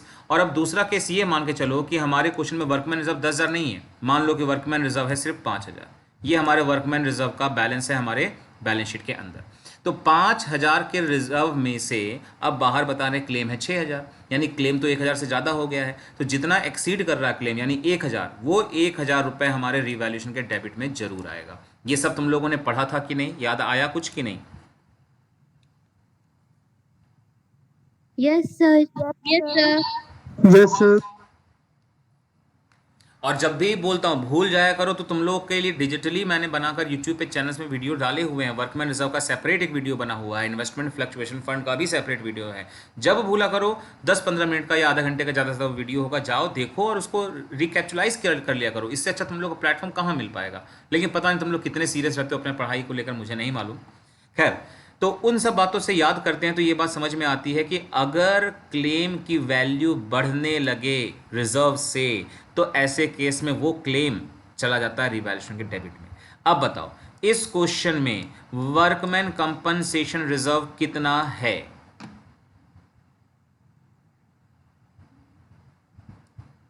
कितना है Sir, 0. 0। बिल्कुल 0.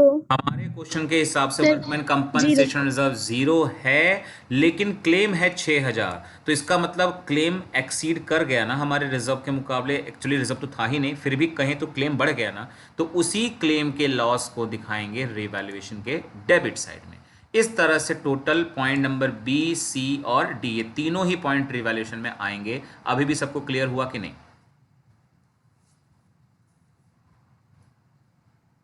yes, sir. Yes, sir. Yes, sir. Yes, sir. चलो तो अब बात करते हैं इन तीनों पॉइंट का इफेक्ट कहाँ कहाँ पड़ने वाला है। जल्दी से क्वेश्चन सामने है, क्वेश्चन को देखकर समझ लो, फिर एक बार में रिवैल्यूएशन में उसको पुट किया हुआ दिखा दूंगा मैं। देखो पहले आते हैं लैंड एंड बिल्डिंग के बारे में। लैंड एंड बिल्डिंग्स के बारे में बोला है फाउंड अंडर वैल्यूड। तो बता दो सब लोगों को, अंडर वैल्यूड का मतलब ये नहीं होता कि कम करो। अंडर वैल्यूड का मतलब होता है कि जो ये वैल्यू तुम लोगों को दिख रही है लैंड बिल्डिंग की 3 लाख, ये वैल्यू एक्चुअली में अपने असली वैल्यू से 26,000 कम है। इस लाइन का ये मतलब निकला। मतलब मैं फिर रिपीट कर रहा हूँ, यहाँ लैंड बिल्डिंग में लिखा तो वैसे 3 लाख रुपए है, लेकिन इस लाइन से यही कंक्लूजन निकल रहा है कि जो ये 3 लाख लिखा है वो अपने रियल वैल्यू से 26,000 कम है। मतलब असली में यहाँ कितना होना चाहिए, कोई बता सकता है? असली में यहाँ कितना होना चाहिए? सर 3,26,000। बिल्कुल सही जवाब, 3,26,000 उसकी real. Yes, sir. 3,26,000. Yes absolutely, 3,26,000 land building की एकदम असली वैल्यू थी और हमने गलती से उसको कितना यहाँ रखा हुआ है, 3 लाख। इसी को कहते हैं अंडर वैल्यू। तो अगर ये एक मिस्टेक था, हमें तो कम नहीं करना, ये एक मिस्टेक था जो हमको पता चल गया है, तो जैसे ही इस मिस्टेक का पता चलेगा तो इसका क्या मतलब निकालें, लैंड बिल्डिंग को कम करना है कि बढ़ाना है? सर बढ़ाना है. बढ़ाना है। इसीलिए लैंड बिल्डिंग बढ़ेगा मतलब एसेट्स बढ़ेगा, और एसेट्स का बढ़ना मतलब क्रेडिट साइड। तो ये जो 26,000 है रिवैल्यूएशन में कहाँ जाने वाला है, क्रेडिट साइड में। एक चीज़ तो ये हो गया। अब आते हैं सेकंड पॉइंट की तरफ, उसमें क्या है ध्यान से इसको भी समझना। कह रहे हैं कि प्रोविजन फॉर डाउटफुल डेट्स को इक्वल टू 5% डेटर्स पे बनाना है। तो डेटर्स मतलब कौन सा अमाउंट, ये 3 लाख। इस 3 लाख के 5% के बराबर हमको प्रोविजन बनाना है। सबको बताया है हुआ है, मैंने पिछले भी क्वेश्चन में कहा था, अंदर अगर कोई प्रोविजन मिला तो इसको कहते हैं कौन सा प्रोविजन, तो इसको कहते हैं ओल्ड प्रोविजन। और बाहर जो परसेंटेज या Sir, old provision. हाँ, बाहर जो अमाउंट या परसेंटेज मिलेगा उसको कहते हैं न्यू प्रोविजन। तो जैसे ही दोनों प्रोविजन हमारे पास आ जाएं तो इन दोनों को कंपेयर करेंगे और जो इंक्रीज डिक्रीज आएगा उसको दिखा देंगे। तो देखो हमारे सामने ओल्ड प्रोविजन की वैल्यू एज 10,000 अवेलेबल है, न्यू प्रोविजन का डेटा है 5%, तो 5% जैसे ही इस 3 लाख पर कैलकुलेट करते हैं तो कितना आ जाएगा वो 15,000। मतलब न्यू प्रोविजन की वैल्यू हमारे कैलकुलेशन से बन के आ रही है कितनी 15,000, और जबकि ओल्ड प्रोविजन कितना था 10,000। तो बताओ फाइनली 10,000 से न्यू हो रहा है 15, तो इसको इंक्रीज कहें कि डिक्रीज? Sir, increase. और प्रोविजन एक लायबिलिटीज होता है, लायबिलिटीज का इंक्रीज करना है मतलब सर इंक्रीज। बिल्कुल सही। अगर लायबिलिटीज बढ़ता है तो डेबिट साइड दिखाते हैं, रिवैल्यूएशन में हमने ये सीखा था। तो यानी ये जो पॉइंट नंबर सी है ये चला जाएगा रिवैल्यूएशन के डेबिट में। कितने से लेकिन जाएगा? 15,000 से जाएगा कि 10,000 से जाएगा? कितने से? सर 5,000 से। बिल्कुल बिल्कुल सही, ना 10 ना 15, 5,000, क्योंकि 10 तो पहले से था, 15 अब होगा, तो 5,000 बढ़ रहा है, वही 5,000 रुपये यहाँ पर हमको दिखाना होगा रिवैल्यूएशन में। तो इस तरह से पॉइंट नंबर 1 और 2 यानी पॉइंट नंबर बी और सी तुम लोग बिल्कुल सही समझ चुके हो। थर्ड एंड लास्ट पॉइंट पर आते हैं कि there was a claim of 6,000 on account of workman compensation. ये ऑलरेडी मैंने बता दिया कि हमारे पास कोई रिजर्व है नहीं, बट क्लेम है 6,000 रुपये, तो straight away it is a loss or expenditure for the firm, upcoming loss. तो इसलिए ये रिवैल्यूएशन के डेबिट साइड में फिर एक बार आ जाएगा एज अ फ्यूचर लॉस, कितने से? 6,000 से। तो ये है 3 एडजस्टमेंट जो हमारे रिवैल्यूएशन अकाउंट से में जाएंगे इस बैलेंस शीट को देखकर। और अब हम बढ़ते हैं अपने सॉल्यूशन को। मैं सॉल्यूशन में दिखाना चाहूँगा तुम लोगों को इस सभी के बारे में। देखो ये राज जो कुछ हमने तय किया था उसी सब के बारे में। लैंड बिल्डिंग को अंडर वैल्यूड बताया था, 26,000 से इधर आ गया। प्रोविजन के बारे में हमने 5,000 रुपये तय किया था कि डेबिट में आएगा, वो आ चुका है। एंड देखो सिर्फ वर्कमैन कंपनसेशन क्लेम नहीं लिखना है, provision for workman compensation claim वो भी आ गया 6,000 रुपये से। अब इस जो मैंने ओल्ड और न्यू प्रोविजन के बारे में बताया वो भी डेटा देखो तुम लोग के सामने है। न्यू प्रोविजन 5% 3 लाख का निकाला गया, 15,000 आया था, और ओल्ड प्रोविजन पहले से दिया है 10,000। इसका मतलब है प्रोविजन इंक्रीज कर रहा है 5,000 से। ये बातें मैंने तुम लोग को स्क्रीन पर करके दिखाया है और जो यहाँ पे तुम लोगों को लिख कर भी मैंने भेजा हुआ था। तो इन सब तरीक़ों से रिवैल्यूएशन अकाउंट का दोनों डेटा इधर का और क्रेडिट का डेटा आ चुका है, और टोटलिंग कर रहे हैं एंड डिफरेंस निकाल रहे हैं। तो इससे गेन या लॉस जो भी होना है वो भी हमारे सामने है। और जैसा तुम लोग अपने स्क्रीन पर देख पा रहे हो कि क्रेडिट साइड में है 26,000 और डेबिट साइड में है 5 और 6 11,000, तो डिफरेंस आएगा 15,000। डेबिट में यानी गेन है यानी प्रॉफिट है, जिसको बांट देंगे उनके ओल्ड रेशियो में। और अब क्वेश्चन से हमें देखना है कि ओल्ड रेशियो क्या था। तो ये रहा हमारा क्वेश्चन, ये रहा ओल्ड रेशियो था 2:3, तो बस 15,000 को बांट देंगे 2 और 3 में, तो ये आ जाएगा 6,000 एंड 9,000 रेस्पेक्टिवली, जो यहाँ पर लिखा हुआ सबको दिख रहा है। जल्दी से बताओ, रिवैल्यूएशन अकाउंट क्लियर है सभी को? Yes, sir. Yes, sir. Yes sir. तो यस सर। नेक्स्ट पर आते हैं। अब after revaluation the next step is partners capital account. और पिछले क्वेश्चन में हमने 5 स्टेप्स फॉलो किए, लेकिन हमको 5 स्टेप मिले नहीं थे, बट इस क्वेश्चन में 5 स्टेप्स मिलेंगे। तो ध्यान से एक बार देखेंगे 5 स्टेप्स को कि 5 स्टेप कौन कौन से हैं हमारे इस क्वेश्चन में, ठीक है, और कितना और कहाँ कहाँ अवेलेबल है। तो देखो पहला स्टेप हमारा क्या था, सबको याद होगा, बाय बैलेंस बीडी। तो बैलेंस बीडी कहाँ से आता है सबको बता चुका हूँ मैं, बैलेंस शीट को देख करके लाना होता है। तो एक बार हम फटाफट बैलेंस शीट देखने वाले हैं और उसमें से बैलेंस बीडी की वैल्यू को पहचानने वाले हैं। तो देखो ध्यान से, ये रहा क्वेश्चन एंड ये रहा हमारा बैलेंस शीट का कैपिटल मधु का और विधि का। तो these are the balances of the old partners capital, so these are balance BD, जो कि हमें फर्स्ट स्टेप के अकॉर्डिंग लिखना है वहां पर। तो पार्टनर्स कैपिटल में देखते हैं एक बार इसी को, जैसा हमने लिखा हुआ था, ये रहा। सो ये रहा तुम लोग के सामने 5,20,000 और 3 लाख का as first step balance BD. Second step था रिवैल्यूएशन का गेन या लॉस जो हुआ होता है उसको ट्रांसफर कर दो। तो देखो मैं थोड़ा जूम आउट करके दिखा दे रहा हूँ, ये रहा रिवैल्यूएशन का गेन या प्रॉफिट आया था डेबिट साइड में, यही गेन या प्रॉफिट यहाँ ट्रांसफर हो गया क्रेडिट साइड में, जो कि तुम लोग के सामने है स्क्रीन पर। तो ये हमेशा कॉमन सी बात है, डेबिट साइड में प्रॉफिट आया है तो वो ट्रांसफर होकर क्रेडिट में जाएगा, और क्रेडिट में आया तो वो ट्रांसफर होकर डेबिट में आ जाएगा। ये बात कभी मत भूलना सब लोग, ठीक है, इससे तुम लोग को लिखने में आसानी मिलेगी। तो लिख दिया हमने इसके लिए बाय रिवैल्यूएशन अकाउंट, क्योंकि गेन है तो क्रेडिट साइड आना है तो कंफर्म है। तो बाय रिवैल्यूएशन अकाउंट 6,000 और 9,000 जैसा पटा था बिल्कुल वैसा। ना तीसरे स्टेप पे आते हैं जो पिछले क्वेश्चन में नहीं अवेलेबल था, और वो था डिस्ट्रीब्यूटेबल आइटम। हमने बैलेंस शीट को जब बनाया, पढ़ा, ऑलरेडी हमने रिजर्व पे टिक लगा दिया होगा कि ये डिस्ट्रीब्यूटेबल है। तो बस अब इस 30,000 को बांट देंगे उनके ओल्ड रेशियो में, और एज अ थर्ड स्टेप वो क्रेडिट साइड लिख दिया जाएगा। तो ये रहा बाय जनरल रिजर्व, मधु और विधि का डिस्ट्रीब्यूशन किया 2:3 में रिजर्व की वैल्यू को, तो आ जाएगा 12,000 और 18,000। ये थर्ड स्टेप पिछले क्वेश्चन में मिसिंग था, जो इस क्वेश्चन में अवेलेबल था। तो स्ट्रेट अवे तीनों स्टेप्स हमको मिल गए हैं। चौथा स्टेप था बाय कैश या बाय बैंक। सबको याद होगा पिछले क्वेश्चन में हमने बाय कैश लिखा था क्योंकि बैलेंस शीट में कैश था। इस बार बैलेंस शीट में देखते हैं क्या है अवेलेबल। ये रहा बैलेंस शीट। हाँ बोलो, इस बार क्या अवेलेबल है बैलेंस शीट के अंदर?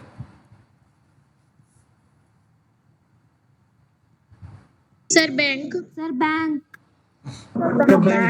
बिल्कुल बिल्कुल, हमारे इस बैलेंस शीट में इस बार बैंक की वैल्यू अवेलेबल है। लेकिन याद रखना, ये 50,000 हमको नहीं लिखना है, हमको बस जानना था कि बैंक वर्ड लिखना है कि कैश। वो हमने पता लगा लिया है बैंक, क्योंकि ऐसा नहीं कि मैं कैश लिखूंगा तो मैं गलत हो जाऊंगा। लेकिन बताया जैसा मैंने पिछले ही क्वेश्चन में कि ऐसे केस में हमको बैलेंस शीट में बैंक भी लिखना पड़ जाएगा, कैश भी लिखना पड़ जाएगा, दो नाम।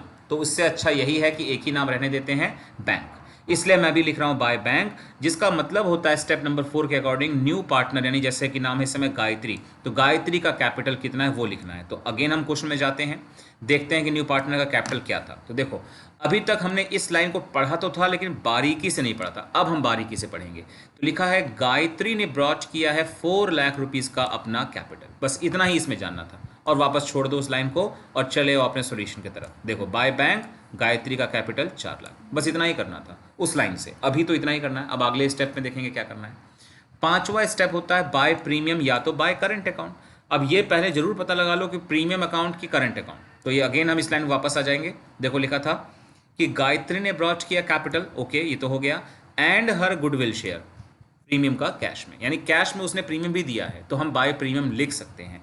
अब जानना यह है कि उसका प्रीमियम था कितना, और ये भी हमने खूब प्रैक्टिस किया हुआ है कि goodwill of the firm available होता है तो उससे न्यू पार्टनर का शेयर, जो कि इस समय रेशियो में है 5/10 यानी 1/2, 5 था उसका रेशियो में फ्रैक्शन और 10 है टोटल, यानी 5/10 इंटू 3 लाख करेंगे तो आ जाएगा 1,50,000। तो गायत्री का गुडविल शेयर है 1,50,000 जो उसने कंट्रीब्यूट किया है कैश में, ऐसा लिखा है क्वेश्चन में।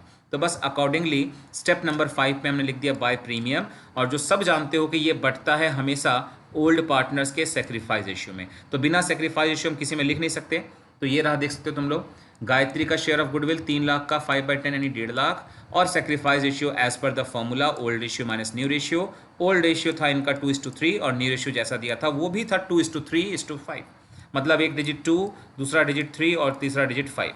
तो देखो तुम लोग को एक बात एज अ शॉर्टकट में बताना चाहूँगा जो हमेशा तुम लोग काम आएगा। देखो, अगर किसी क्वेश्चन में ओल्ड पार्टनर्स का जो ओल्ड रेशियो का डिजिट है, रुको वहाँ से लिखना ठीक से नहीं पॉसिबल हो पा रहा है। देखो, किसी क्वेश्चन के ओल्ड रेशियो का जो डिजिट है इनिशियल, जैसे 2:3, और न्यू रेशियो का जो डिजिट है जैसे 2:3:5, तो ऐसे क्वेश्चन में ओल्ड रेशियो न्यू रेशियो तो अलग है, लेकिन ओल्ड रेशियो में मधु और विधि का जो डिजिट है और न्यू रेशियो में मधु और विधि का जो डिजिट है वो बिल्कुल सेम टू सेम है। तो ऐसे क्वेश्चन में भले हम ओल्ड माइनस न्यू रेशियो करते हैं, लेकिन हमेशा सेक्रीफाइस रेशियो वही निकल कर आता है जो पहले से ही अवेलेबल था। अब ये जादू लगे चाहे जो लगे, लेकिन इट्स द फैक्ट कि ऐसा ही होता है। अगर क्वेश्चन का ओल्ड रेशियो का डिजिट और न्यू रेशियो का डिजिट ओल्ड पार्टनर्स के लिए बिल्कुल सेम टू सेम है, तो सेक्रीफाइस रेशियो एग्जैक्टली वही आएगा। खैर मैंने सॉल्व कर दिया है, 2/5, 3/5 एंड उसका न्यू के हिसाब से रख दिया, तो डेटा सामने है 2/10 एंड 3/10।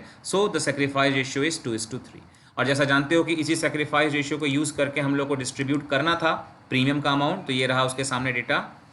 प्रीमियम का अमाउंट था 1,50,000 जैसा हमने कैलकुलेट किया था, तो 1,50,000 को बांट देंगे 2:3 में, तो आ जाएगा 60,000 एंड 90,000। तो सभी लोग बताएं जल्दी से कि जो पांचों स्टेप्स हैं, पहला स्टेप बैलेंस बीडी, दूसरा स्टेप रिवैल्यूएशन का गेन, तीसरा स्टेप डिस्ट्रीब्यूटेबल, चौथा स्टेप बाय बैंक या कैश, एंड पांचवा स्टेप बाय प्रीमियम, ये सारा का सारा क्लियर हुआ कि नहीं? Yes, sir. Yes, sir. Yes, sir. Yes, sir. Capital account में इन पांचों स्टेप्स को पूरा करने के बाद अगला काम, जो कि एकदम से बिल्कुल कॉमन काम है किसी भी अकाउंट्स के बच्चे के लिए, कोई चैप्टर उसको आए या ना आए, बट सभी बच्चे 11th में इतना तो सीख ही जाते हैं कि हम लोगों को बैलेंसिंग भी करना होता है, तो वो बैलेंसिंग का काम अब शुरू होता है। तो एक वैल्यू है 5,20,000। अच्छा देखो, डेबिट में बैलेंस शीट के अलावा तो कुछ है नहीं, तो इसका मतलब जो टोटल यहाँ का आएगा सेम टोटल ही यहाँ पर एज बैलेंस शीट लिख दिया जाएगा। ये बात भी सब लोग जानते हैं बाय डिफॉल्ट। बट इसका ये मतलब मत सोचना कि हर क्वेश्चन में ऐसा ही होगा कि यहाँ डेबिट में कुछ ना मिले, कभी कभार कुछ मिल भी जाता है, वो जब मिलेगा तब देखा जाएगा। जैसे रिवैल्यूएशन का प्रॉफिट की जगह लॉस हो जाए, ऐसा मिल सकता है। डिस्ट्रीब्यूटेबल आइटम का कोई चीज़ वहाँ मिल जाए, ऐसा भी हो सकता है। खैर फिलहाल तो नहीं है। तो 5,20,000 प्लस 6,000 प्लस 12,000 और प्लस 60,000, ये सब मिलाने पर आ गया 5,98,000, जो एज इट इज़ उठाकर लिख दिया गया बैलेंस शीट में। ऐसे ही विधि के लिए किया 3 lakh plus 9,000 plus 18,000 and plus 90,000 मिलाकर हो गया 4,17,000 and the same is transferred as balance sheet in हर कॉलम। एंड नेक्स्ट गायत्री, मैंने पिछले ही क्वेश्चन में कहा था कि न्यू पार्टनर के कॉलम में उसके कैपिटल के अलावा कुछ और कभी नहीं मिलेगा, तो same will be the balance sheet of the new partner. तो इस तरह से हम लोगों ने बैलेंस शीट सबका कैलकुलेट कर लिया। So shall I move toward the balance sheet? Clear है सबको? अगर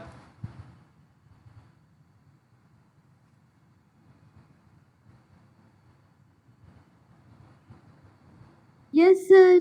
Yes, sir. Yes, sir. Yes, sir. सो ये रहा आखिरी पेज का आखिरी हिस्सा हमारा बैलेंस शीट। तो देखो, बैलेंस शीट में एक बार फिर यही कहूँगा कि बैलेंस शीट अपने क्वेश्चन को देखकर बनाना है। सबसे पहले तो उसका नाम लिखना सीख लो, balance sheet of new firm, ये लिख लेना है। एंड लायबिलिटी से स्टार्ट करो चाहे एसेट से, इट डजेंट मैटर, जिससे भी स्टार्ट करो उसके रूल्स को सही तरीके से अप्लाई करो बस। तो मैं फिर एक बार लायबिलिटी से ही शुरू कर रहा हूँ। एंड अगेन कहूँगा कोई खास रीज़न नहीं है, बस मेरी आदत है, मैं वहाँ से स्टार्ट कर रहा हूँ। देखो, बैलेंस शीट को पहले देखेंगे एंड बैलेंस शीट ये रहा हमारा क्वेश्चन का। इसके लायबिलिटीज़ में सबसे पहले इन्होंने कैपिटल्स को लिस्ट किया है, तो हम भी ऐसे ही करेंगे, कैपिटल से ही स्टार्ट करेंगे। But it is not mandatory कि अगर उन्होंने कैपिटल से किया है हम भी कैपिटल से करें, ऐसा कोई रूल नहीं है। बट ऐसा करने से ये होता है कि हमारे लिए कंसिस्टेंसी बनी रहती है, कुछ छूटता नहीं है। तो पहले हमने कैपिटल लिखा। हाँ, बैलेंस शीट में पहले 2 पार्टनर्स थे, सिर्फ मधु और विधि, बट अब 3 पार्टनर्स होंगे, इसलिए तीनों का नाम यहाँ पे आएगा मधु, विधि और गायत्री। और पहले के कैपिटल्स को नहीं लिखना है, जो यहाँ बैलेंस CD आया है वो लिखना होता है। तो ये तीनों रेस्पेक्टिव अमाउंट 5,98,000, 4,17,000 एंड 4 लाख वो रेस्पेक्टिवली यहाँ पर लिख दिए गए as their new capital. And तीनों का टोटल उठाकर यहाँ लिख दिया गया है 14,15,000। ये हो गया हमारे लायबिलिटी साइड का पहला टर्म। अब नेक्स्ट लायबिलिटीज़ में और क्या दिया गया है, तो अगेन फोकस करते हैं बैलेंस शीट पर। देखो, कैपिटल के नीचे था जनरल रिजर्व, लेकिन सब जानते हो जनरल रिजर्व तो था बट वो डिस्ट्रीब्यूटेबल आइटम था, वो डिस्ट्रीब्यूट भी हो चुका है, इसीलिए जनरल रिजर्व अब हमारे बैलेंस शीट में नहीं आ सकता है। बहुत ध्यान सोचिए, बहुत सिंपल सी बात है। जनरल रिजर्व को पार्टनर्स ने अपने ओल्ड रेशियो में बांट लिया, तो जो चीज़ बट गया वो चीज़ हमारे बैलेंस शीट से डिलीट हो गया, अब वो नहीं आ सकता, इसलिए बैलेंस शीट में रिजर्व नहीं आएगा। नेक्स्ट नाम है बिल्स पेबल, और देख सकते हो बिल्स पेबल के बारे में point A, B, C, D किसी भी पॉइंट में कोई भी डिस्कशन नहीं था, यानी कोई चेंज नहीं हुआ, इसलिए बिल्स पेबल जितने का था, कितने का, 1,50,000, सेम एज इट इज़ 1,50,000 रुपये हमारे बैलेंस शीट में आ जाएगा बिल्स पेबल का। ये रहा वो अमाउंट 1,50,000। तो अभी तक तो बैलेंस शीट को देखकर हम 2 ही चीज़ लिखेंगे, एक तो कैपिटल और एक बिल्स पेबल। बट तुम लोग को फिलहाल तीसरा नाम भी दिख रहा होगा, बट इसको मैं लिखने के लिए अभी नहीं कहूँगा, अभी छोड़ दो, अभी क्योंकि हमारे बैलेंस शीट में तो ये था नहीं, 2 ही चीज़ें थी, हमने लिख दी। अब आते हैं एसेट साइड। एसेट साइड में पहला नाम दिया गया है लैंड एंड बिल्डिंग्स। अब देखो यहीं से फटाफट समझते जाओगे। लैंड बिल्डिंग्स था 3 लाख, रुको मैं एक बार पेन चेंज कर लूँ सो दैट हम लोगों को समझा पाऊँ ठीक से। हाँ देखो, बैलेंस शीट में लैंड बिल्डिंग्स था 3 लाख, और यहाँ पर बोला गया था कि लैंड एंड बिल्डिंग को पाया गया कि वो अंडर वैल्यूड था 26,000 से। तो हमने पहले ही डिस्कस किया कि 3 लाख गलत वैल्यू है, असली वैल्यू कितनी हो जाएगी, 3,26,000। तो हमारे नए बैलेंस शीट में जो लैंड बिल्डिंग की वैल्यू आएगी वो 3,26,000 से लिखी जाएगी। एक तो ये हो गया। मशीन 2,80,000, और अब मशीन के बारे में देखो कोई पॉइंट है कहीं भी, A, B, C, D किसी भी पॉइंट में मशीन के बारे में कुछ नहीं बोला है, तो एज इट इज़ 2,80,000 को लिखेंगे। स्टॉक के बारे में भी हमें कुछ भी नहीं दिख रहा है, चाहे वो पॉइंट B देख लो, पॉइंट C देख लो, या D देख लो, या इवन A देख लो, किसी भी पॉइंट में स्टॉक के बारे में कुछ भी नहीं बोला है, तो again stock as it is 80,000 से आएगा। बात करते हैं डेटर्स एंड प्रोविज़न की, तो डेटर्स को हमेशा कहता हूँ डेटर्स को एज इट इज़ लिखा करो जैसे दिया है 3 लाख, लेकिन जब लेस करोगे प्रोविज़न तो ये नहीं करोगे क्योंकि ये तो ओल्ड प्रोविज़न था। अब हमें यहाँ लेस कितना करना है, जो कि न्यू प्रोविज़न है, और न्यू प्रोविज़न हमने कैलकुलेट किया था 5%, जो कि आया कितना था 15,000, सबको याद होगा रिवैल्यूएशन अकाउंट में हमने लिखा भी था उससे अकॉर्डिंग। तो नया प्रोविजन था 15,000, वही 15,000 इस 3 लाख के नीचे घटाएंगे तो बाहर की वैल्यू आएगी 2,85,000। और लास्ट चीज है बैंक बैलेंस। तो बैंक बैलेंस था हमारे पास शुरुआत में 50,000 और न्यू पार्टनर ने 4 लाख कैपिटल दिया है और गुडविल का नेसेसरी अमाउंट जो कि 1,50,000 रुपये आया था वो भी दिया है। तो 50,000 का ये amount plus 4 lakh and plus premium का 1.5 लाख, तीनों मिलाकर यहाँ आ जाएगा। इस तरीके से एसेट साइड भी मान लो पूरा हो जाएगा। तो जब बैलेंस शीट का एसेट्स, अच्छा पहले एक बार एसेट्स हम लोग देख ही लो अपना कि एसेट साइड में क्या क्या चीज़ें अवेलेबल हैं। देखो लैंड बिल्डिंग 3,26,000 से आ गया, machine 2,80,000 as it is, stock as it is, debtors 3 lakh और माइनस उसका न्यू प्रोविजन 15,000, 2,85,000 और बैंक बैलेंस में ओल्ड वाला balance plus new partners capital plus premium मिलाकर 6 लाख रुपए। और ये चीज़ पहले से ही हम लिख चुके हैं। इतना करने के बाद जल्दबाजी में कैलकुलेशंस या टोटलिंग नहीं करेंगे। सबसे पहले हम एक बार क्रॉस चेक करेंगे कि हमारे क्वेश्चन में क्या कोई नया चीज़ आया था। देखो ध्यान से इस रिवैल्यूएशन को देखो और बताओ क्या कोई ऐसा नया नाम है हमारे क्वेश्चन इस रिवैल्यूएशन में जो बैलेंस शीट में नहीं था पहले।